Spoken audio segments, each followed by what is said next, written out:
What do you have AJ Storr on the impact meter? Dude, this was – I hate that you made me go first. This was probably the hardest one that I had because you watch this guy's film, and he was a 40% three-point shooter. The guy literally flies through the air like he's walking on it, right? Now, let me go back here because we changed things. So I wrote some things down about him.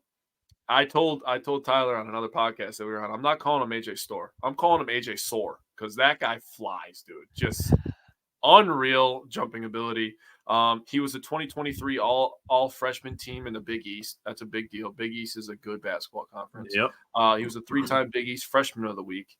He averaged 8.8 points, 1.9 rebounds, 0.8 assists. He shot 43% from the field and 40% from the three-pointer. So, like I said, this guy can get to the rim. He can fly, jump with the best of them, and he has a good three-point ball. So I don't know how you're going to defend this guy in the Wisconsin offense where Chucky Hepburn is running the point, Stephen Krause picking and popping. Here's one more thing on AJ Storr. He started the final 17 games of the season. He upped his average up to 12 points per game. He hit double figures 11 times in those 17 games. So when he got more playing time, he was more efficient. He scored more. So 6'7", 205, dude. I mean, that's great size for an NBA player, right? And we're talking about college, right? So I think AJ Storr, he has a chance to make a big impact. I only had him at a 7. I know I'm going to be wrong about this. I just have a feeling I wanted to be safe. Mike, what do you have AJ Storr at? Yeah, I got 8. I mean, and that's to be determined, right? That's what it's going. That's what I'm going off of. I mean, I think this is what's gonna, help Wisconsin get to the free throw line, help get, better shots. I mean, this is exactly what we need. A guy that can get to the bucket, get to the free throw line, make plays there. Just bringing in a guy who's got a bunch of athleticism to bring, because that is something that we missed last year. I mean, we did shoot a ton of threes, but I think that also had to do with the fact that we didn't have the athletes necessarily. I mean, I think this is honestly the perfect replacement for the type of offense we want to run. I mean, it's already, in practice, guards already been talking about it's been more up tempo in practice as well. They're getting more open rhythm shots, open rhythm threes.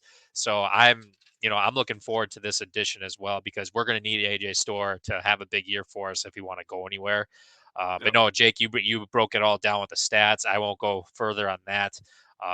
Played in the Big East, like you said, that's a great conference. I'm just looking forward to, getting more opportunities for not just him, but for our guys that can hit those outside shots with less duress too. So that's all I'll say on that. So you guys both brought up the athleticism and the three-point shooting. I'm a little surprised that neither of you mentioned that AJ Storr could be a big piece for the Badgers to actually get some transition baskets. That's open. Yeah. That's something it's been missing from a lot of Wisconsin basketball because of the pace of play they play with. So adding an athletic, quick guy that can just go and dunk on people in transition, I think that is an interesting addition to this Badgers team. AJ Storr averaged 1.31 points per possession in transition last year. That's good. That's very good. So he also shot 59% on field goals on catch and shoot opportunities and 42% on above the break 3-point shots. Ooh. So he's a very, very good 3-point shooter. So I do also have him as an 8, and he's another guy who could really be a 3-level scorer.